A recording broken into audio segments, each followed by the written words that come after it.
வணக்கம் நண்பர்களே, நம்ம சேனலில் NTPC CBT 2ஓட question papers previous year question paper பார்த்துட்ருக்கோம். ஒவ்வொரு ஷிஃப்ட் பேசிஸில் அண்ட் ஒவ்வொரு செக்ஷனாக கவர் பண்ணிகிட்ருக்கோம். இன்றைக்கான வீடியோ பார்த்தோம்னா 17th January ஷிஃப்ட் 3க்கான கேள்விகள் தான். மேக்ஸ் செக்ஷன் கவர் பண்ணிகிட்ருக்கோம். ஸோ மேக்ஸ் பொறுத்த வரைக்கும் NTPC CBT 2ல் வெயிட்டேஜ் வந்து 35 மார்க்ஸ்க்கு இருக்குது. அந்த 35 கொஷின்ஸுமே வந்து சிங்கிள் வீடியோ நம்மளால் கவர் பண்ண முடியாது. அதனால் நம்ம 2 வீடியோவாக நம்ம கவர் பண்ணியிருக்கோம். So part 1 video top right கார்னரில் லிங்க் கொடுக்குறேன். இது பார்ட் 2 வீடியோ, ஓகேங்களா? ஸோ பார்ட் 1 பார்த்துட்டு பார்ட் 2 பாருங்கள். அண்ட் மற்ற செக்ஷன்ஸ்லாம் பார்க்கறதுக்கு டிஸ்கிரிப்ஷனில் பிளேலிஸ்ட் லிங்க் கொடுத்துருக்கேன், அங்கே நீங்கள் செக் பண்ணி பார்க்கலாம். ஸோ வாங்க வீடியோக்குள்ளே போகலாம். First question, Deva sold bus for rupees 2210 with a loss of 15%. At what price should the bus be sold to get a profit of 15%? So தேவா அப்படிங்கிற ஒரு பர்சன் கிட்ட ஒரு பர்சன் வந்து ஒரு பஸ்ஸை வந்து விற்கிறாரு. அதை விற்கும் போது பார்த்தோன்னா அவருக்கு ஏற்படுற லாஸ் அப்படிங்கிறது 15%. ஸோ காஸ்ட் ப்ரைஸ் அப்படிங்கிறது பார்த்தோன்னா காஸ்ட் ப்ரைஸ்லேருந்து தன்னோட செல்லிங் ப்ரைஸ் அப்படிங்கிறது 15% லாஸில் இருக்குது. So 15% loss. இங்கே நான் காஸ்ட் ப்ரைஸை கண்டுபிடிக்கணும். அடுத்ததாக பார்த்தோம்னா, at what price should the bus be sold to get a profit of 15%. So 15% லாபம் கிடைக்கணும்னா அந்த பஸ்ஸை நான் என்ன விலைக்கு விற்கணும் அப்படின்னு சொல்லி கேட்டிருக்காங்க. அப்போ சிபியில் இருந்து 15% ப்ராஃபிட் எனக்கு தெரியணும். அப்போ நான் ஃபஸ்ட்டு சிபியை கண்டுபிடிக்கணும். ஸோ சிபி கண்டுபிடிக்கிறதுக்கு so SP to CP into 85/100ங்களா? Oh sorry 100/85. அடுத்ததா எனக்கு லாபம், அதாவது இந்த 15% profit 115/100. Clear? So 100 cancel and 85 பார்த்தோம்னா 17, 23. கண்டிப்பாக ஈஸியாக டிவிஷன் ஆகிற மாதிரி தான் கொடுத்துருப்பாங்க. So 221 divided by 17. 17 into 10 பார்த்தோம்னா 170 வருது. அப்போ 17 into எனக்கு யூனிட் டிஜிட் பார்த்தோம்னா 1ன்னு வரணும். அப்போ 11, 12 போட்டால் எனக்கு வராது. 13 நான் யூஸ் பண்ணலாம். 13 யூஸ் பண்ணால் 17 into 3 அப்படிங்கிறது வந்து 51. ஸோ ஆட் பண்ணால் 221. அப்போ 13 டைம்ஸால் டிவிஷன் ஆகுது. 130 into 23. ஸோ 13 into 3 வந்து 39 and 39, 3, 26, 29. 2990 is the answer. So அந்த 15% லாபம் வச்சானா அவனோட ப்ரைஸ் அப்படிங்கிறது, அந்த பஸ்ஸோட விலை அப்படிங்கிறது 2990 ரூபாய். Krishna travelled equal distance at speeds of 10 km/h, 30 km/h, 2 km/h and took total time of 38 minutes. Find the total distance in kilometer. இங்கே எனக்கு கிருஷ்ணா அப்படிங்கிற ஒரு பர்சன் வந்து ஒரு குறிப்பிட்ட தூரம் வந்து ட்ராவல் பண்ணுறாரு. அந்த தூரம் அப்படிங்கிறது, டிஸ்டன்ஸ் அப்படிங்கிறது எனக்கு தெரியாது. அதனால் நான் டீன்னு வச்சுக்கலாம். அந்த டிஸ்டன்ஸை இவர் 3 டிஃப்ரெண்ட்டான ஸ்பீடில் ட்ராவல் பண்ணுறாரு.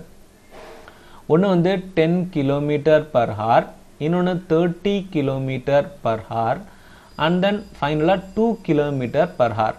ஸோ இந்த மாதிரி 3 ஸ்பீடில் ட்ராவல் பண்ணுறதுக்கான total time duration, so time வந்து 38 minutes. ஓகேங்களா?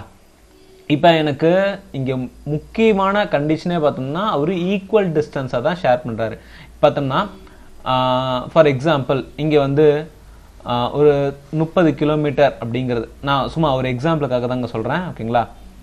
தனியாகவே போட்டுக்கலாம். 30 கிலோமீட்டர் இருக்குங்க. இந்த 30 கிலோமீட்டரை பிரித்து 10, 10, 10, 10 கிலோமீட்டர் ஒரு ஸ்பீட்லேயும் இன்னொரு 10 கிலோமீட்டர் இன்னொரு ஸ்பீட்லேயும் ஒரு 10 கிலோமீட்டர் டிஃப்ரெண்ட்டான ஸ்பீடில் ட்ராவல் பண்ணி ஒரு டோட்டல் டைம் அப்படின்னு சொல்லி கொடுத்துருந்தாங்கன்னா இந்த மாதிரி கொஷின்ஸ்க்கு சிம்பிளாக டி பை, அதாவது distance by speed equal to time, இந்த ஃபார்முலா தான் நம்ம இங்கே யூஸ் பண்ண போகிறோம். So d by 10 plus d by 30 plus d by 2 equal to 38 மினிட்ஸில் கொடுத்துருக்காங்க. ஹாரா மாத்திரத்துக்கு 38 by 60 by 60. ஸோ இப்போ டினாமினேட்டர் எல்லாமே காமனாக மாற்றணும்னா 30 அப்படின்னு சொல்லி எடுத்துக்கலாம். 13 எடுத்துட்டோம்னா 3d plus d plus 15d equal to 38 into 30 by 60. So 2 and 19 கரெக்டுங்களா? and 19 வருது. இந்த பக்கமும் எனக்கு 19d equal to 19. அப்போ d equal to 1 கிலோமீட்டர்.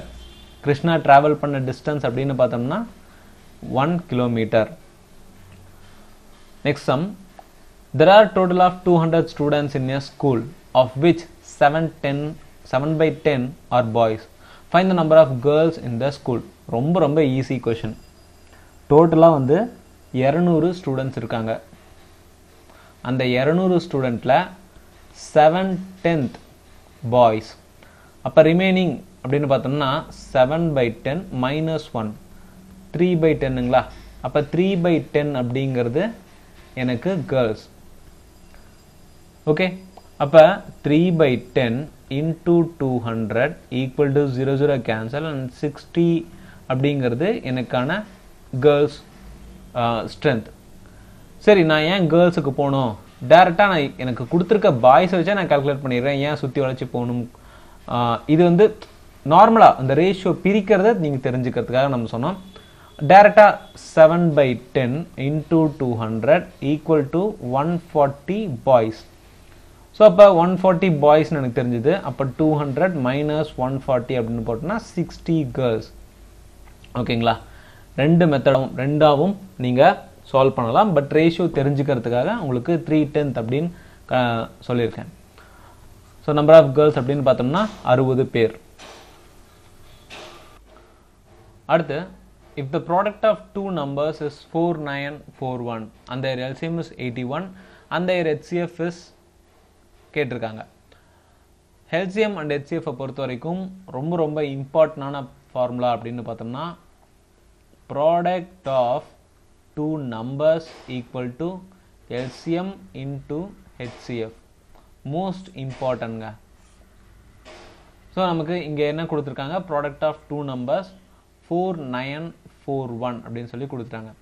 அடுத்ததான் எல்சிஎம் அப்படிங்கிறது 81 into HCF. ஸோ அப்போ HCF equal to 4941 by 81. Clear? So இப்போ எனக்கு கண்டிப்பாக கம்ப்ளீட்டாக டிவிசிபிள் ஆகக்கூடிய மாதிரி தான் கொடுத்துருப்பாங்க. சரி, நான் இதுக்கும் ஒருவேளை டெசிமலில் வருதா அப்படின்னு பார்த்துக்கலாம். ஆப்ஷன் பார்த்தோம்னா எனக்கு 60, 55, 35, 61 எல்லாமே வந்து கம்ப்ளீட்டாக டிவிசிபிள் ஆகக்கூடிய நம்பரை தான் கொடுத்துருக்காங்க. இப்போ இதை சால்வ் பண்ணுறதுக்கு முன்னாடி யூனிட் டிஜிட்டை கம்பேர் பண்ணலாம். டைரெக்டாக எடுத்தோடனே 4941 by 81 அப்படின்னு சொல்லிட்டு ஒவ்வொரு டேபிளாக போட்டுட்டு இருக்காதீங்க, டைம் வேஸ்ட். ஸோ யூனிட் டிஜிட்டை கம்பேர் பண்ணலாம். யூனிட் டிஜிட் பார்த்தோம்னா ஃபர்ஸ்ட் ஆப்ஷனில் எனக்கு 0 இருக்குது. அப்போ 0 இருக்குன்னா எனக்கு இந்த யூனிட் டிஜிட் 1 இருக்குது. செட் ஆகுதா? இல்லை. அப்போ எனக்கு இது கிடையாது. ஏன் அப்படி சொல்கிறோம்னா, இப்போ 81 into 10 பார்த்தோம்னா 810. இப்போ எனக்கு நியூமரேட்டர் 810 இருக்குது, இங்கே கீழே 81 இருக்குது. அப்போ இந்த இடத்துல 0 இருந்தால் மட்டும்தான் எனக்கு அதாவது டிவிஷன் இந்த இடத்துல எனக்கு 0 இருந்தால் தான் எனக்கு மல்டிப்ளை டைம்ஸ் நம்பரும் எனக்கு 0 இருக்கும். அப்போ இது கிடையாது. அடுத்ததாக ரெண்டு இதுலையுமே பார்த்தோம்னா 5 ஃபைன் இருக்குது. எனி நம்பர், ஸோ 81ஆல் இன்டூ நம்ம 5 போட்டோம்னா கண்டிப்பாக யூனிட் டிஜிட் அப்படிங்கிறது 5ஆக தான் இருக்கணும்.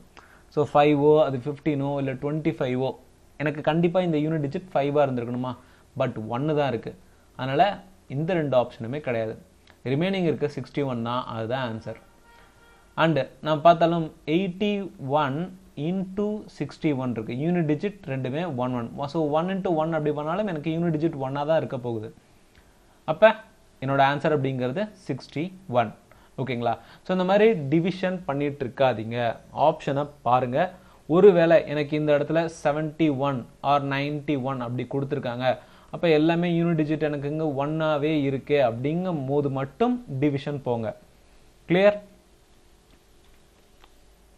அடுத்து, the value of 0.3 the whole square divided by 100. So இந்த 0.3 whole square அப்படிங்கிறது 0.3 நான் ஸ்கொயர் பண்ணனா 0.09 divided by 100. அப்ப 0.0009. ஸோ இதுதான் என்னோட ஆன்சர். ஒருவேளை இந்த 0.3 ஸ்கொயர் பண்ணும்போதே நான் தப்பு பண்ணிடுவேன். நான் வந்து 0.09க்கு பதிலாக நான் வெறும் 0.9 எழுதுறதுக்கான வாய்ப்புகள் இருக்கு. ஸோ ஒரு டென்ஷனில் நம்ம பதட்டத்தில் தப்பாக பண்ணுறோம் அப்படின்னு பார்த்தோம்னா இந்த ஃபஸ்ட்டு நியூமரேட்டரில் இருக்கக்கூடிய 0.3 தூக்கிடலாம். 3/10 the whole square divided by 100 போட்டுக்கலாம். அப்போ எனக்கு 3/10 into 3/10 into 1/100. ஸோ இப்படி எழுதலாமா? அப்போ 9/10 into 10 into 100. எனக்கு கீழே எத்தனை ஜீரோ இருக்கு? 1 2 3 4. அப்போ 0.10 கட் ஆயிடுச்சு. ரிமைனிங் 3 0 9. கிளியர்? ஓகேங்களா? இந்த மாதிரியும் போடலாம்.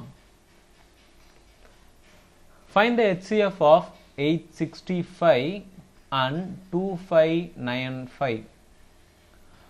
So 865 டைரக்டான क्वेश्चन தான். 865 2595 அப்படின்னு போடுறதுக்கு முன்னாடி ஃபர்ஸ்ட் ஆப்ஷனை பார்க்கலாம். ஆப்ஷன் பார்த்தோம்னா 25 2595 865 and 5 இருக்கு. ஸோ பேஸான வேல்யூ பார்த்தோம்னா 5 இருக்கு, 25 இருக்கு, 865 இப்படி ஹையஸ்ட்டில் போகலாம். ஃபஸ்ட்டு பார்த்தோம்னா 5ஆல் இந்த நம்பர் டிவிசிபிள் ஆகுதான்னு செக் பண்ணலாம். ஸோ 5ஆல் டிவிசிபிள் ஆகுதுன்னா பார்த்தோம்னா எனக்கு 173 வரும். அண்ட் இங்கே பார்த்தோம்னா 519 வருது. அடுத்ததாக 173 அப்படிங்கிறது எந்த நம்பரால் டிவைட் ஆகுதான்னு பார்த்தோம்னா ஈஸியாக எனக்கு டக்குன்னு எதுவும் தோணலை. ஸோ டிவிஷனில் நல்லா இருக்கவங்க தெரிஞ்சுக்கலாம். ஓகேங்களா? ப்ரைம் நம்பர் அப்படின்னு சொல்லலாம். பட் எனக்கு 173 ரொம்ப பெரிய நம்பர், எனக்கு இப்போதைக்கு அது தெரியல, அதை நான் அப்படியே வச்சிட்றேன். ரெண்டாவதாக நான் கம்பேர் பண்ணோம்னா எனக்கு 519 இருக்குது. அப்போ எனக்கு காமனான ஃபேக்டர் ஒரு 5 வந்துச்சு. அப்போ இதுவாக இருக்கலாம். பட் ஆனால் எனக்கு இந்த 25 அப்படிங்கிறது கிடையாதுன்னு எனக்கு தெரிஞ்சு போச்சு. ஸோ இதுவாக இருக்கலாம், ஆர்எல்ஸ் இந்த 3ல் ஏதாவது ஒன்றா இருக்கலாம். ஓகேங்களா? அடுத்ததான் நான் இதையும் கம்பேர் பண்ணிக்கிறேன். 519 ப்ளஸ் பண்ணனா எனக்கு 6 + 9 15/3. ஸோ அந்த 15 அப்படிங்கிறது 3ஆல் டிவிசிபிள் ஆகக்கூடிய ஒரு நம்பர். ஸோ இந்த நம்பர் எனக்கு, அதாவது டிவிசிபிலிட்டி ஆஃப் 3 அப்படிங்கிறது sum of number divided by 3ஆக இருந்தால் அது டிவிசிபிலிட்டி பை 3. ஓகேங்களா? அப்போ எனக்கு இது டிவிசிபிள் பை 3 வருது. ஸோ 173 பார்த்தீங்கன்னா இங்கே 173 173 காமனாக வருது. ஓகேங்களா? அப்போ காமன் ஃபேக்டர் 173. இப்போ 5 × 173 அப்படிங்கிற வேல்யூ பார்த்தோம்னா 865. அப்போ என்னோட ஹையஸ்ட் காமன் ஃபேக்டர்னா 865. ஓகேங்களா? ஸோ இந்த மாதிரி சின்ன சின்னதாக கம்பேர் பண்ணி கூட சால்வ் பண்ணலாம். டேரெக்டாக இந்த மாதிரி மல்டிப்ளை பண்ணி டிவிஷன் பண்ணி பெரிய நம்பரை மல்டிப்ளை பண்ணுறதை விட இது ரொம்ப ஈஸியான ஸ்டெப்பாக இருக்கும். கிளியர்? ஸோ யூனிட் டிஜிட்டை கம்பேர் பண்ணுறதோ இல்லை அந்த ஆப்ஷனை வச்சு கம்பேர் பண்ணுறதோ அப்படின்லாம் பண்ணிங்கன்னா உங்களுக்கு டைமும் சேவ் ஆகும், ஈஸியாக சால்வ் பண்ணவும் முடியும். இதில் மெயின் திங் என்னென்னா உங்களுக்கு சரி இந்த நம்பரால் டிவைட் பண்ணால் இதுதான் எனக்கு தெரியணும் அப்படிங்கிற ஒரு வேல்யூ, ஒரு ப்ரெடிக்ஷன் இருக்கணும். ப்ளஸ் இந்த ஆப்ஷனை ஒவ்வொன்றா கட் பண்ணும் போது இந்த ஆப்ஷன் கண்டிப்பாக கிடையாது, வரவே வராது அப்படின்னு நினச்சி தான் கட் பண்ணும். ஸோ ப்ரீவியஸ் சம்ஸில் பார்த்தோம்னா நம்ம இந்த இடத்துல நம்ம சால்வ் பண்ணியிருப்போம். கண்டிப்பாக எனக்கு இந்த யூனிட் டிஜிட்டை கட் பண்ணால் இந்த 0 வரவே வராது அப்படின்னு எனக்கு ஷோராக தெரியும், அதனால் நான் 60 அடிக்கிறேன். அந்த மாதிரி எங்களை ஆப்ஷனை கரெக்டாக பார்த்து சூஸ் பண்ணுங்கள். Find the mean of first 50 natural numbers. ரொம்ப சிம்பிளான question. So mean of first 50 natural numbers. First 50னா 1 2 3 up to 50. ஓகேங்களா? ஸோ இதுதான் ஃபர்ஸ்ட் 50 நேச்சுரல் நம்பர்ஸ். மீன் அப்படின்னு கேட்டாங்க. மீன் equal to first number. So first number என்னவோ ப்ளஸ் லாஸ்ட் நம்பர், அதாவது 50th number. ஓகேங்களா? 50th நம்பர் ஆர்எல்ஸ் நீங்கள் வந்து லாஸ்ட் நம்பர்னு கூட வச்சுக்கலாம். Last number by 2. எனக்கு இங்கே ஃபர்ஸ்ட் நம்பர் அப்படிங்கிறது 1, லாஸ்ட் நம்பர் அப்படிங்கிறது 50/2. அப்போ 51/2 25.5 25.5 அப்படிங்கிறது தான் என்னோட mean value. Next, find the correct expression to the recurring decimal value 1.413. So இந்த 13க்கு மேலே ஒரு பார், ஓகேங்களா? ஸோ இந்த டெசிமல் வேல்யூவை நான் ஃப்ராக்ஷனில் நான் காட்டணும், ஓகேங்களா? ஸோ இப்போ இந்த 1.413 பார் அப்படிங்கிறது 1.4131313 இதுதான் ரெக்யூரிங் டெசிமல் அப்படின்னு சொல்லுவோம், ஓகேங்களா? இதை சால்வ் பண்ணுறதுக்கு முன்னாடி இந்த ரெக்யூரிங் டெசிமலோட பேசிக் அப்படிங்கிறது தெரிஞ்சிருந்தா நம்ம இந்த ஆப்ஷனை கம்பேர் பண்ணியே சால்வ் பண்ணிட முடியும். ஸோ ரெக்யூரிங் டெசிமல் அப்படின்னு பார்த்தோம்னா இப்போ 0.3 பார் இருக்குன்னு வச்சுக்கோங்களேன். இதை நான் 3/9 எழுதலாம். அப்போ 1/3 1/3 டிவிஷன் பண்ணால் 0.33 அப்படின்னு போயிட்டே இருக்கும். ஸோ 0 டெசிமலுக்கு அப்புறம் இந்த 3 ரிப்பீட் ஆகுது. பட் எனக்கு இங்கே இருக்கக்கூடிய கண்டிஷன் பார்த்தோம்னா இன்னொரு இதுவும் பார்த்துடலாம், ஓகேங்களா? இப்போ 0.04ன்னு வச்சுக்கலாம். இப்போ 04க்கு மேலே ஒரு பார் கொடுத்துருக்காங்க, அதாவது 0.0444 அப்படி கண்டினியூ ஆகிட்டே போகுது. இந்த இடத்துல நான் 4/90 அப்படின்னு சொல்லி போடுவேன். ஸோ எனக்கு ஒரு இடத்துல தான் இந்த ரெக்யூரிங் இருக்குது, ஓகேங்களா? So 90 equal to 2/45. ஸோ நான் டிவிஷன் பண்ணேன்னா எனக்கு 0.0444 அப்படின்னு சொல்லிட்டு போயிட்டே இருக்கும், ஓகேங்களா? ஒருவேளை எனக்கு 0.33 இருக்குது, 0.33 ரெண்டுலையுமே பார் இருக்குது அப்படின்னு பார்த்தோம்னா 33 டிவைடட் பை 99 அண்ட் 0. ஓகேங்களா? ஸோ இப்போ எனக்கு இந்த இடத்துல பார்த்தோம்னா எனக்கு இந்த இடத்துல ஒரு டெசிமல் வேல்யூ எனக்கு பார் வரல, எனக்கு இந்த லாஸ்ட் 2 டிஜிட் தான் ரிப்பீட் ஆகதா கொடுத்துட்டாங்க. அப்போ கண்டிப்பாக 1.413 அப்படின்னு வரும்போது இந்த டெசிமல் தூக்குறது தான் மெயினே. So 1413 divided by 990 minus, so இந்த பார் வரதை நான் விட்டுருவேன், பார் வராதது 14 அப்படிங்கிற value 14 equal to 1399/990. Okay, answer வந்து 1399/990. ஸோ இந்த சம் பார்க்கறதுக்கு முன்னாடி இந்த ரெக்யூரிங் டெசிமலோட பேசிக் அப்படிங்கிறது தெரிஞ்சிருந்தா ரொம்ப ஈஸியாக இருக்கும். அடுத்து, a container has 2 holes. The first hole alone empties the container in 15 minutes and the second one empties the container in 10 minutes. If water leak out at a constant rate, how long does it take both the holes together empty the container? ரொம்ப சிம்பிளான question. நான் 2 ஹோலை A and Bன்னு வச்சுக்கிறேன். First whole அப்படிங்கிறது எனக்கு எவ்வளோ நேரத்தில் empty பண்ணுது, 15 minutes. And second whole அப்படிங்கிறது 10 minutes. அண்ட் இதோட எல்சிஎம் அப்படின்னு பார்த்தோம்னா எனக்கு 30. அப்போ 2 3 டோட்டல் 5 அண்ட் 30/5ன்னு போட்டுனா 6 minutes. ஸோ 6 minutesல எனக்கு என்டையர் டேங்க்குமே எம்டி ஆகிடும். What is 15% of 82? 15% of 82. So 15/100 into 82. 320 20 அடிச்சோம்னா 10 41. ஸோ 312/10 12.3 அப்படிங்கிறது என்னோட answer. 2 school vans start from a house at an interval of 8 minutes and travel with a speed of 25 km/h. In how much speed should a woman coming from opposite direction towards the house travel to meet the van at an interval of 4 minutes? So இங்கே 2 van இருக்குங்க, 2 வேனுமே. So distance point அப்படின்னு பார்த்தோம்னா ஒரு இடம் வந்து house, இன்னொரு இடம் வந்து எனக்கு ஸ்கூல். ஓகே. ஸோ இந்த ஹவுஸ் அப்படிங்கிற பாயிண்ட்ல இருந்து 2 வேன் ஏ பி 2 வேன் கிளம்புது. 2 வேனுக்கான டிஃபரன்ஸ் ஆஃப் டைம் அப்படின்னு பார்த்தோம்னா 8 minutes. ஓகே. அண்ட் 2 வேனோட ஸ்பீட் அப்படிங்கிறது எனக்கு காமனாக இருக்கு 25 கிலோமீட்டர் பர் ஹார். ஓகேங்களா. அடுத்ததா ஆப்போசிட்ல, அதாவது இந்த 2 வேனுங்களோட டைரக்ஷன்லேருந்து ஆப்போசிட்ல, ஃபார் எக்ஸாம்பிள் ஸ்கூல்ல இருந்து வீட்டுக்கு ஒரு விமன் வந்து வராங்க.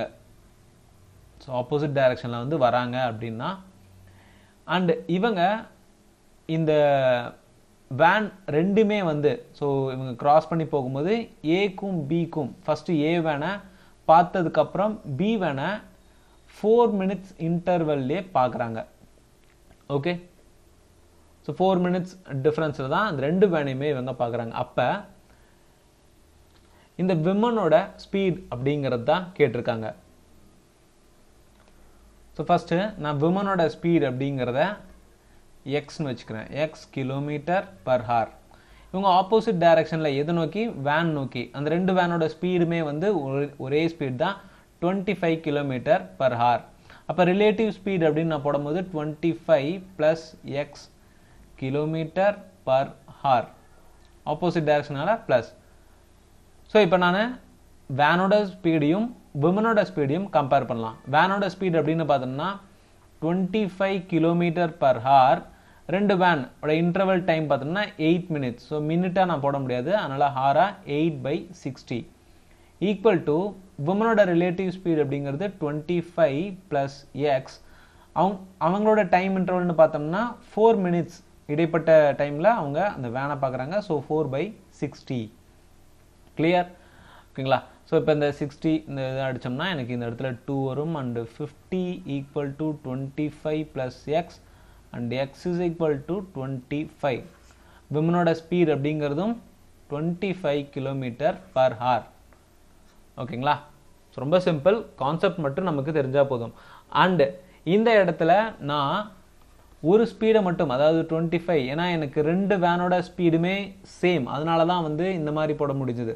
ஒருவேளை எனக்கு ஸ்பீட் அப்படிங்கிறது வேறையாக இருந்துச்சுன்னா அதோட ஸ்பீட் டிஃப்ரென்ஸையும் நான் கண்டுபிடிச்சாகணும். ஓகேங்களா.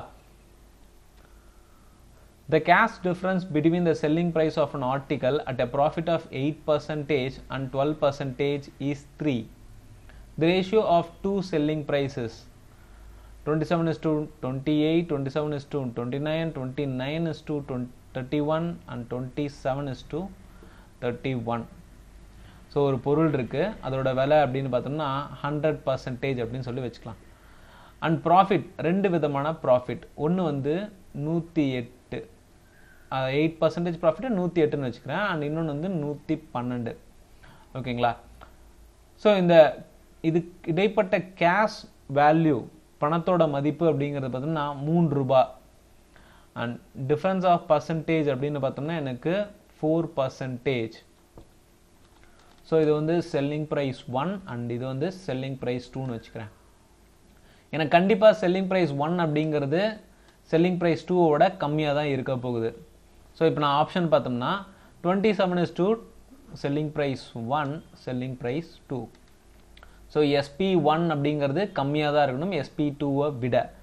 ஸோ இந்த ஆப்ஷனில் பார்த்தோம்னா கம்பேர் பண்ணணும்னா எனக்கு எல்லாமே ஓகேவாக இருக்குது. ஸோ SP1 அப்படிங்கிறது SP2வோட கம்மியாக தான் இருக்குது. அடுத்ததா கால்குலேஷன் பாயிண்ட்டுக்கு வரலாம். ஸோ இந்த difference 4% is equal to 3 rupees. அப்போ 1% ஈக்குவல் டு 3/4 rupeesங்களா. ஸோ இப்போ எனக்கு 1% அப்படிங்கிறது 3/4 rupeesன்னு தெரிஞ்சுது. அப்போ 108% is to 112% into 3/4 into 3/4. நான் பர்சன்டேஜில் இருக்கிறத ருபீஸாக மாற்றுறேன். ஸோ இப்போ பார்த்தோம்னா எனக்கு டேரெக்டாக நீங்கள் என்ன பண்ணுறீங்கன்னா இதை வந்து சிம்பிளிஃபை பண்ணிடாதீங்க. ஓகேங்களா. Selling price 3/4 cancel and 54 is to 56 and 27 is to 28. So 27 is to 28 அப்படிங்கிறது என்னோட ஆன்சர். ஓகேங்களா. அடுத்து Amrit is twice as good painter as Kumar, and together they finish a piece of work in 6 days. In how many days will Kumar alone finish the work? இந்த இடத்துல எனக்கு அம்ரித்னு ஒரு person இருக்கான் and குமார்னு ஒரு பர்சன் இருக்கான். And Amrit is twice as good painter as Kumar.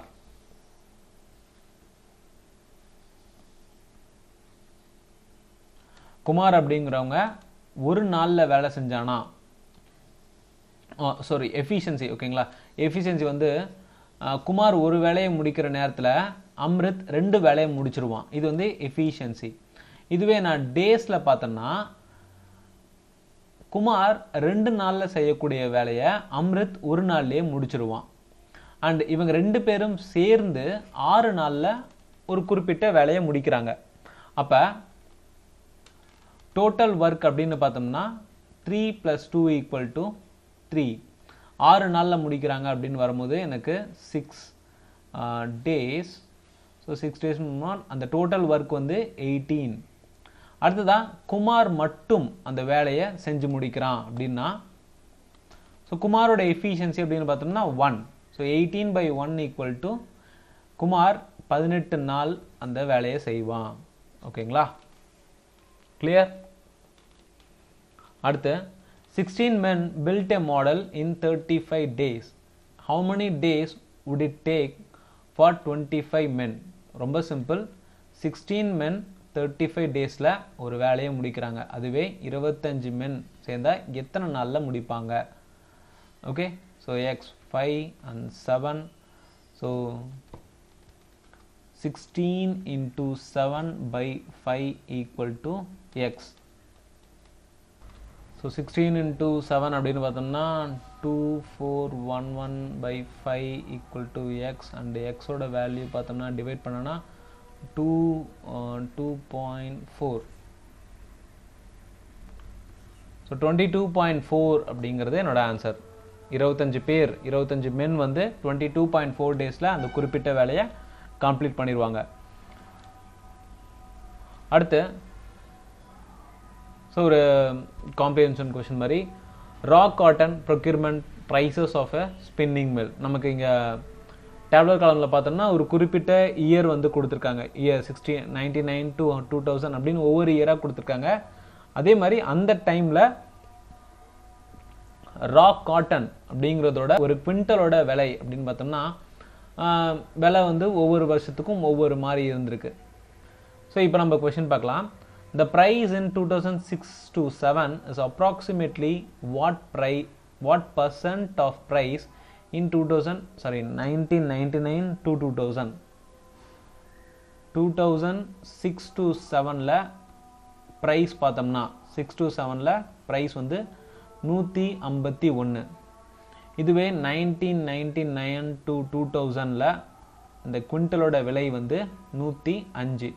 So எவ்வளோ percentage அப்படிங்கிறது rice ஆகிருக்கு. ஓகேங்களா, ஸோ டைரெக்டாக 151/105 into 100. ஸோ 21/20 and 151/21 வச்சுன்னா 7 table 142. So 7.90 sorry 7. So 147 40 and 1. So 7.1 இந்த பாயிண்ட்டை மட்டும் வச்சுக்கலாம். 7.1 into 20 = 0னால டெசிமல் பாயிண்ட். ஓகே, 71 into 2ன்னு வருங்களா. ஸோ 142ன்னு வருது.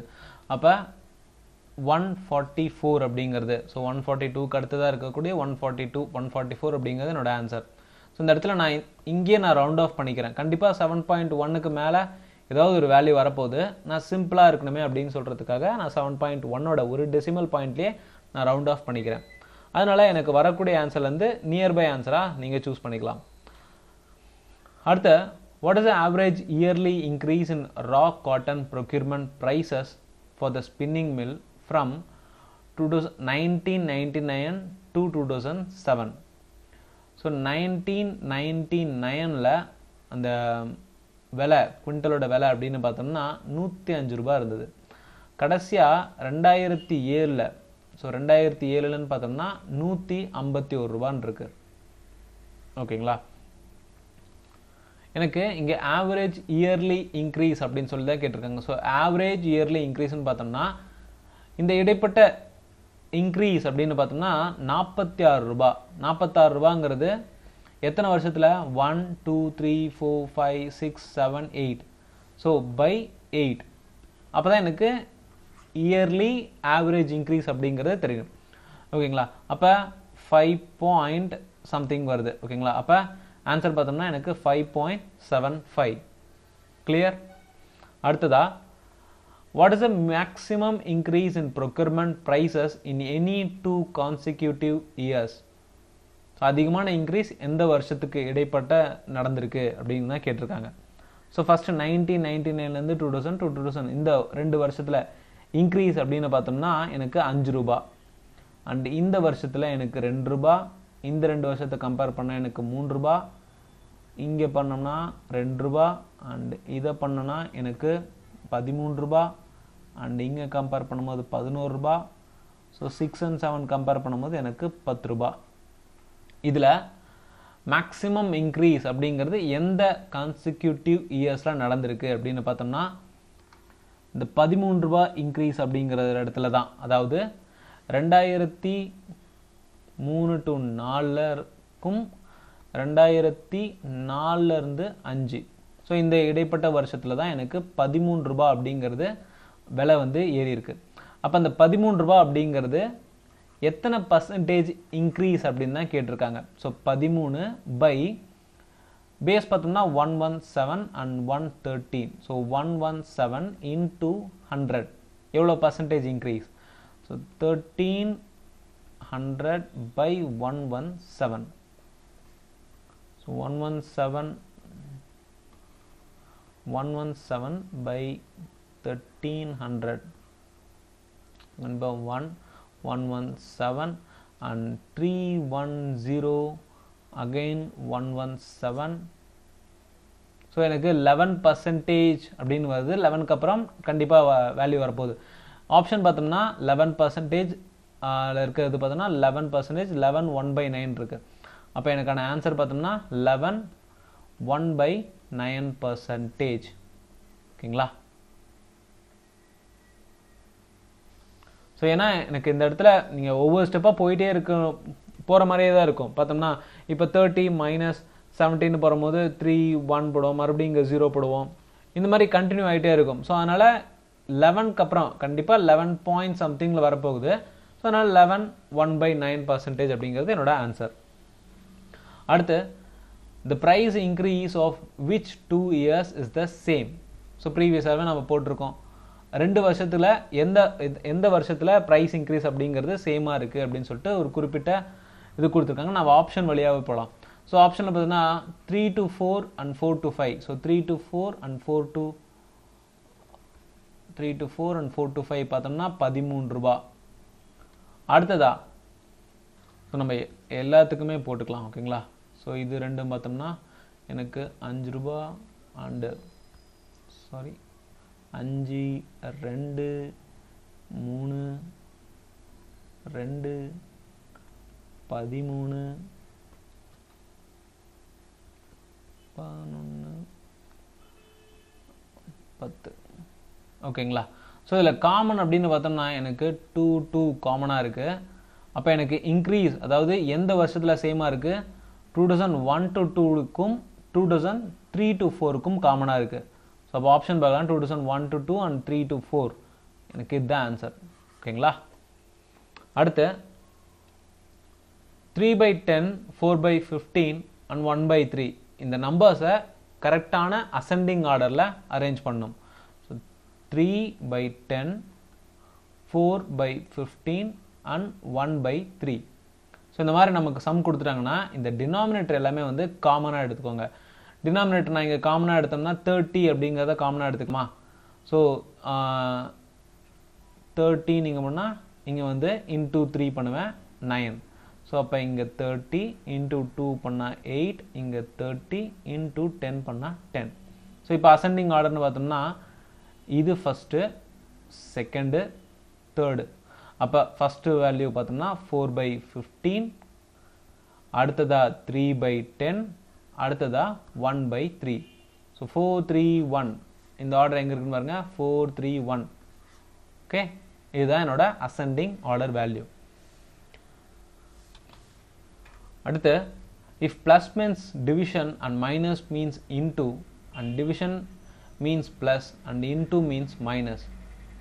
So the 36 into 12 plus 4 divided by 6 plus 2 minus 3.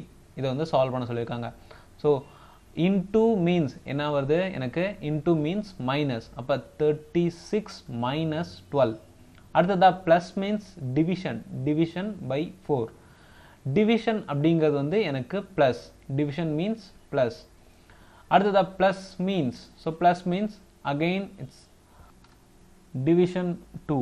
minus அப்படின்னு வரும்போது into, so into 3. போட்மாஸ் பிரின்சிபல் பிரகாரம் நம்ம ஃபஸ்ட்டு பிராக்கெட் அதுக்கப்புறம் ஆஃப்ல ஏதாவது இருக்கான்னு பார்க்கணும், அடுத்ததாக டிவிஷனை தான் பார்க்கணும். ஸோ இந்த டிவிஷன் அப்படின்னு நம்ம பார்த்தோம்னா 36 மைனஸ் 12/4 அப்படிங்கிறது 3 ப்ளஸ் 6/2 அப்படிங்கிறது 3 இன்ட்டு 3. அடுத்ததாக மல்டிப்ளை பார்க்கணும். So 9 plus 3 minus 36. நெக்ஸ்ட் பார்த்தோம்னா நமக்கு அடிஷன் அண்ட் தென் சப்ராக்ஷன். இது ஒன்றும் பிரச்சனை கிடையாதுங்க, ஓகேங்களா. ஸோ அடிஷன் அப்படின்னு பார்த்தோம்னா 45 minus 3 equal to 42. ஆன்சர் வந்து 42 தான் என்னோட ஆன்சர். ஸோ நம்ம என்டிபிசி சிபிடி 2ஓட மேக்ஸ் கொஷின்ஸ் 35 கொஷின்ஸுமே நம்ம இந்த வீடியோவில் கவர் பண்ணியிருக்கோம். அதாவது 17th ஜனவரியோட ஷிஃப்ட் 3க்கான கேள்விகளை ஃபுல்லாகவே நம்ம கவர் பண்ணியிருக்கோம். ஸோ வீடியோ யூஸ்ஃபுல்லாக இருந்துச்சுன்னா உங்கள் ஃப்ரெண்ட்ஸுக்கு ஷேர் பண்ணுங்கள். மறக்காம நம்ம சேனலுக்கு சப்ஸ்கிரைப் பண்ணுங்கள். எந்த ஒரு கருத்துக்கள் இருந்தாலும் கமெண்ட்டில் சொல்லுங்கள். மறக்காமல் பெல் ஐக்கானை கிளிக் பண்ணி ஆல் அப்படிங்கிற ஆப்ஷனை செலக்ட் பண்ணிக்கோங்க. அப்போ தான் நம்ம போஸ்ட் பண்ணுற எந்த வீடியோவாக இருந்தாலும் உங்களுக்கு நோட்டிஃபிகேஷனாக வரும். தேங்க்யூ ஃபார் வாட்சிங்.